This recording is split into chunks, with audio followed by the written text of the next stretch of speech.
Dari Catra Matra 2. Kalau terbangun di jam 2 pagi untuk buang air kecil, itu bagaimana ya Bu Debi? Nah itu sebenarnya dari Ibu Anissa Aulia. Bu Deb, bagaimana cara meningkatkan insulin resistan? Berikutnya dari Brenda C. Malam Bu Deb, bagaimanakah cara menghilangkan rasa mual pada ibu hamil secara naturopati? Karlan Z. Bagaimana cara menurunkan kolesterol LDL dan menaikkan HDL dengan cara naturopati?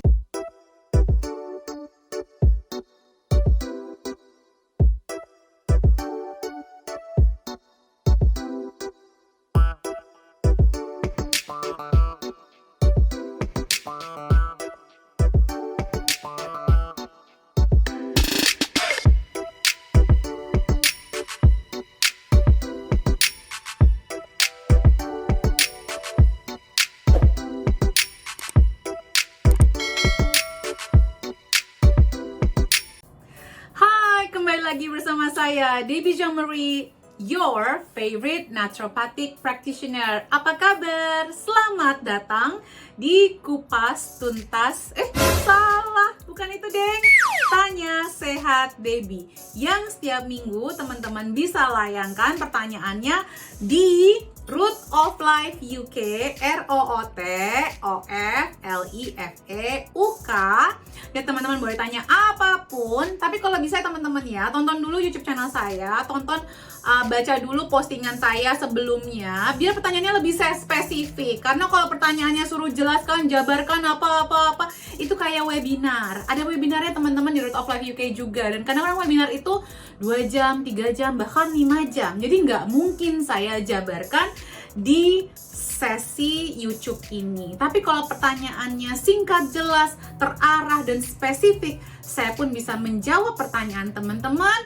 Teman Sehat Debbie semuanya lebih to the point. Paham ya teman-teman ya? Dan sebelum saya memulai, ada baiknya teman-teman untuk mencet tombol merahnya, lonceng merahnya, pastikan di subscribe, support YouTube channel ini biar teman-teman bisa mendapatkan ilmu tentang naturopati, dan saya dan tim pun lebih bersemangat untuk menciptakan konten-konten yang bermanfaat lainnya. Kadang-kadang ini priceless loh teman-teman, tapi nggak berbayar sama sekali.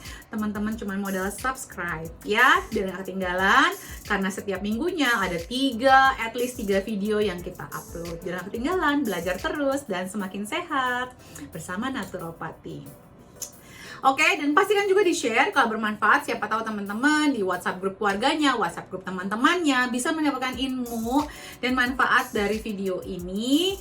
Dan teman-teman juga bisa di-like dan komen kalau saya mau bahas apa-apa. Karena ternyata dari tim saya bilang katanya dari Vitex Berry itu banyak yang nanya dan minta dibikinin flyernya. Nanti saya akan bikin ya flyernya di IG saya.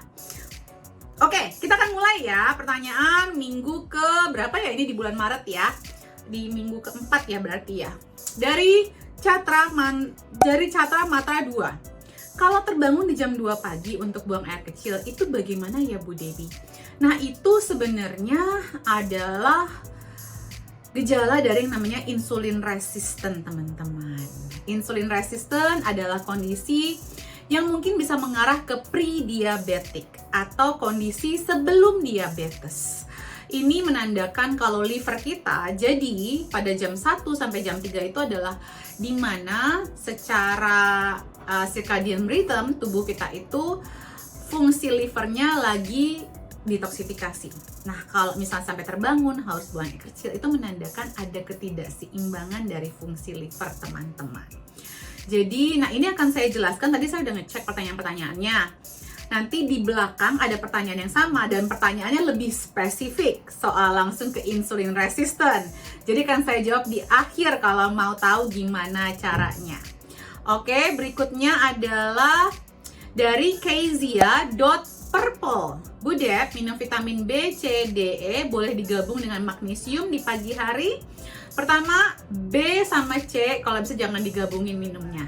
Karena dua-duanya adalah vitamin berbasis air, jadi berebutan penyerapannya.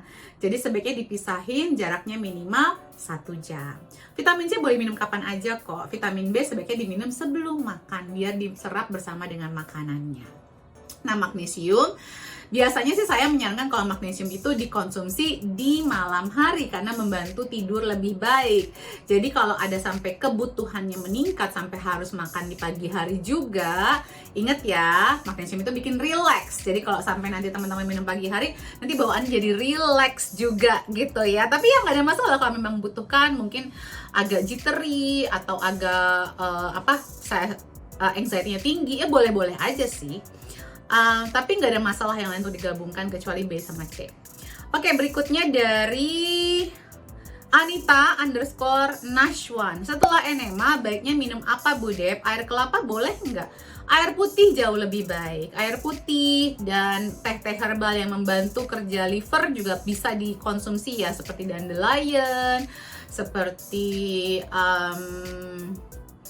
misalnya berdokpi juga boleh, tapi air putih lebih bagus sih. Air kelapa boleh, tapi yang paling baik adalah air putih kalau nanyanya air apa yang terbaik ya. Berikutnya dari JVICCAS. Bu, keloid di bekas luka, apa ada hubungannya dengan pola makan? Ada hubungannya dengan kekurangan nutrisi, yaitu kekurangan nutrisi seperti vitamin C, vitamin E yang dapat meregenerasi sel lebih cepat. Dan ini kemungkinan ada faktor genetik juga ya teman-teman ya. Jadi kalau pertanyaannya pola makan, ya apakah pola makannya kurang antioksidan seperti vitamin C dan vitamin E? Itu menjadi salah satu faktornya. Berikutnya adalah dari Ramda_Anida. Bu, kalau badan meriang, kedinginan gitu, tapi nggak demam, kenapa ya?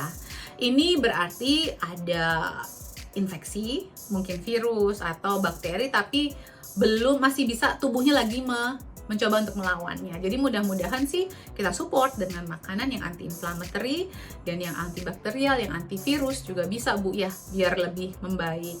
Dan kalau memang ini kejadiannya cukup sering, sebaiknya sih dites juga thyroidnya. Kemungkinan ada hubungan dengan hypothyroid juga bisa dicek ya Bu ya.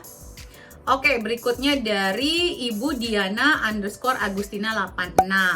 After kena COVID, kayaknya badan berasa nggak fresh dulu seperti dulu. Yes, COVID ini memang kayak mendramatisir kondisi peradangan kronis yang sudah ada. Jadi selain cek vitamin D level, apalagi zinc level bisa dicek. Kandungan B1, kalau ada, kemarin saya ingat ada klien saya yang ngecek vitamin B-nya, level vitamin D-nya ada tuh sekarang di Indonesia. Terus iron levelnya, ferritin levelnya juga bisa dicek. Terus hematologi lengkapnya juga bisa dicek untuk memastikan aja semuanya masih oke. Dan kalau ada yang nggak oke, kita benerin, kita okein. Berikutnya dari Yunisri988. Bu Debbie, kalau untuk imbalance hormon atau miom, apa ya Bu treatmentnya? Nah, ini pertanyaan yang saya bilang, jelaskan, jabarkan. Ibu bertanya pendek, imbalance hormon dan miom, apa ya Bu treatmentnya? Itu jawabannya panjang banget Ibu, satu modul sendiri itu sebenarnya Bu. Bisa sejam sendiri saya ngejelasinnya. Teman-teman, hormonal imbalance pernah saya bahas di Micro Habit bulan Februari tahun lalu, yang akan diulang dalam bentuk audio visual di akun YouTube Root of Life TV. Jadi Root of Life tulisannya kayak gini nih, Root of Life TV. Terus nanti juga di sini di akun ini akan saya berikan dalam bentuk podcast atau kayak ngomong seperti ini, saya jelaskan. Dan untuk miom, sebenarnya yang pertama-tama, nah ini panjang ya sebenarnya, makanya ibu juga harus tahu makanan-makanan yang pro-inflammatory, makanan-makanan yang bisa menyebabkan hormonal imbalance. Jadi banyak orang mikirnya, oh nggak boleh makan kedelai, tempe, tahu gitu. Konon padahal sebenarnya yang menyebabkan tuh banyak. Itu malah lebih ke makanan-makanan yang dapat suntikan hormon seperti apa, susu sapi gitu ya, yang komersil, dan semua produk turunannya, keju lah, kue-kuean, roti-rotian, apa segala macam itu kan mengandung susu tersebut ya. Terus juga gula-gulaan, terus juga ayam-ayaman tuh, ayam-ayam negerian itu, ayam geprek, ayam di Indonesia kan banyak banget ayam ya, semua ayam, bakso-bakso yang pokoknya protein hewani yang tidak organik itu semuanya mengandung growth hormone yang menyebabkan miom ini terjadi. Dan ada juga banyak, kalau teman-teman baca ya, penyebab hormonal imbalance itu di Micro Habit saya, karena banyak kita bahas dalam waktu 1 bulan ya. Itu kayak BPA, dari plastik-plastik jadi minuman dari galon, kemasan plastik, terus juga kalau kita beli makanan ada plastiknya, makanan kalengan, semua kan pada berbahan plastik ya teman-teman. Nah ini semua salah satunya. Skincare juga, coba dicek skincare-nya. Jadi semua ini harus dihindarin dulu pencetusnya, baru nanti diperbaikin miomnya itu sendiri, Bu. Sebenarnya sih satu, pola makan harus dirubah.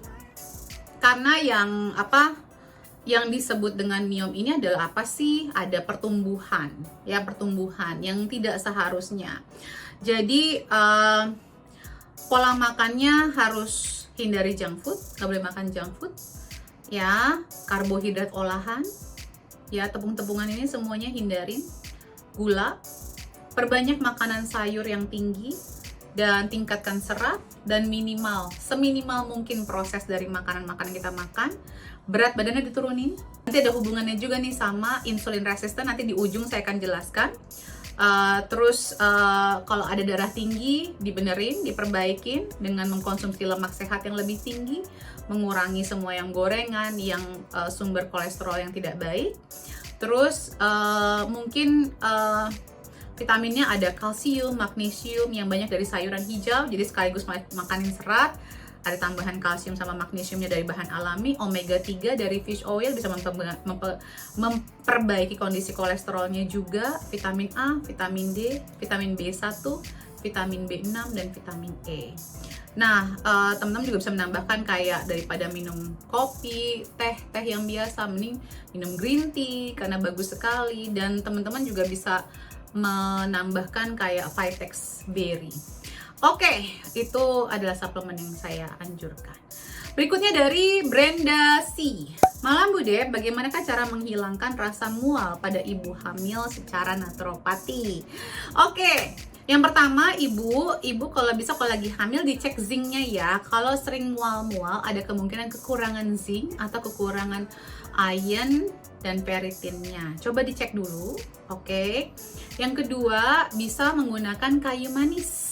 Bikinlah makanan-makanan atau masakan-masakan yang mengandung kayu manis. Mungkin kalau udah mual bikin golden milk pakai kayu manis. Ada jahenya juga ya, karena jahe tentunya jauh lebih kenal untuk dapat menangani rasa mual ya teman-teman ya. Terus perbanyak elektrolit, jadi kemungkinan besar air putihnya harus ditingkatkan. Di dalam postingan saya tanggal 31/03/2021, panjang banget ya, lama banget ya, tinggal kan scroll dan sana ada beberapa resep-resep elektrolit alami ala naturopati, itu bisa dijalankan. Tapi zinc itu penting, vitamin D juga harus dicek juga, dan ibu harusnya sih kekurangan nutrisi. Biasanya nih ibu hamil ada beberapa hal kenapa sering mual. Satu, memang mungkin ada toksin yang pengen dikeluarkan tubuh, tapi mungkin aja kekurangan nutrisi jadi sign kenapa si ibu hamil ini suka mual. Ya, jadi dikoreksi Bu, dicari akarnya. Lalu berikutnya dari Karlan Z. Bagaimana cara menurunkan kolesterol LDL dan menaikkan HDL dengan cara naturopati? Stop semua yang lemak buruk. Oke. Tingkatkan lemak sehat. Lemak sehat seperti apa? Ada EVCO, EVOO, ada bone broth, ada talo, ada alpukat, ada biji-bijian, ada kacang-kacangan, ada minyak-minyakan sehat seperti flaxseed oil, avocado oil, banyak deh. Itu tingkatkan LDL-nya dari kayak lemak yang tidak sehat, gorengan, junk food, processed food itu dihindari. Berikutnya, sebentar. Oh iya. Ada Ibu Linli _1109.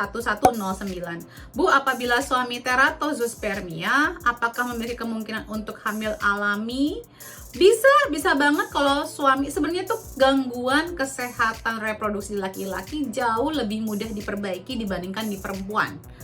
Jadi suaminya harus rubah pola makan, pola hidupnya. Karena kalau kita ngomongin soal sperma, itu kan apa yang kita konsumsi. Itu seakan-akan kalau sampai ada teratospermia ya, kayak orangnya tuh udah, suami lu kayak udah tua banget. Padahal umur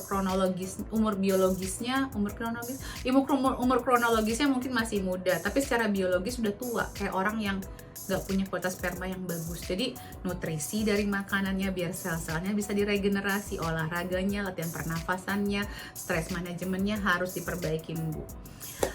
Dari Ibu Anissa Aulia, Bu Dep, bagaimana cara meningkatkan insulin resistan untuk PCOS? Ini buat semuanya, bukan hanya untuk PCOS aja yang punya masalah dengan insulin. Jadi bukan meningkatkan insulin resistan ya, Bu, bahasanya salah. Meningkatkan insulin sensitivity. Jadi resisten sama sensitif. Jadi kalau resisten itu udah cuek, udah bablas. Nah, kita kepengen supaya insulin kita sensitif lagi, nggak bablas ya.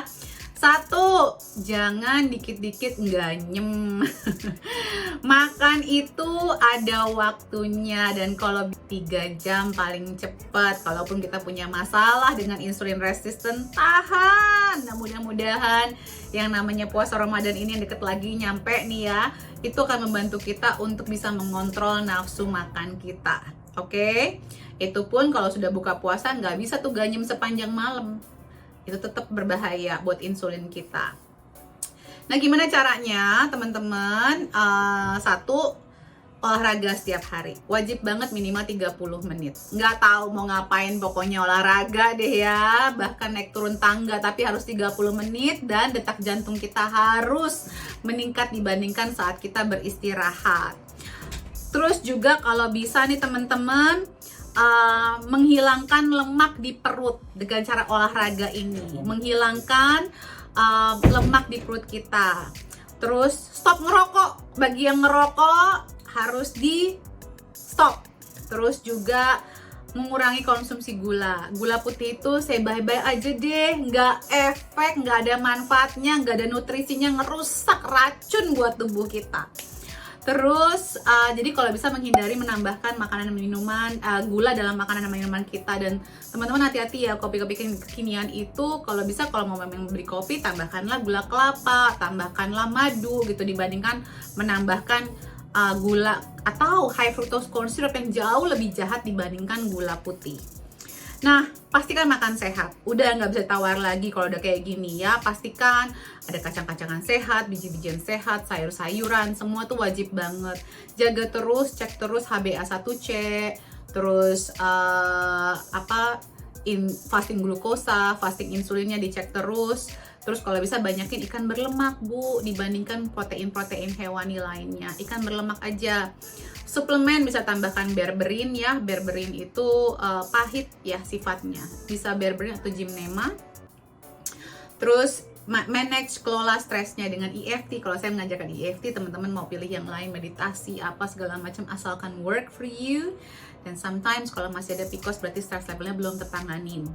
Terus donasi darah, kalau sampai kelebihan zat besi, cek zat besinya sama ferritinnya, bisa dikurangin dengan mendonasikan darah. Terus juga atau cut makanan-makanan yang protein hewaninya tinggi ya, terutama daging merah. Intermittent fasting bisa membantu sekali. Nah, teman-teman, intermittent fasting ini bukan makan malamnya yang dipanjangin. Kalau buat saya sih mendingan makan malamnya dipendekin, jadi dikurangin aja waktu untuk makannya, dan lebih banyak kayak sebelum jam 2 siang sampai sebelum jam 5 atau jam 6 sore. Terus ini semua dilakukan dengan rutin ya semua, dan tidur juga harus optimal. Kalau tidurnya nggak optimal, tidur bisa ditambahkan dengan magnesium ya teman-teman. Oke, semoga bermanfaat. Aku doakan teman-teman selalu dalam kondisi sehat, bahagia, dan tidak kekurangan apapun bersama keluarga. Dan terima kasih sudah menonton video ini sampai selesai. Dan terima kasih sudah mensupport akun kanal YouTube channel ini. Salam sejahtera, salam kebaikan, dan salam sehat selalu. Bye, sampai jumpa minggu depan.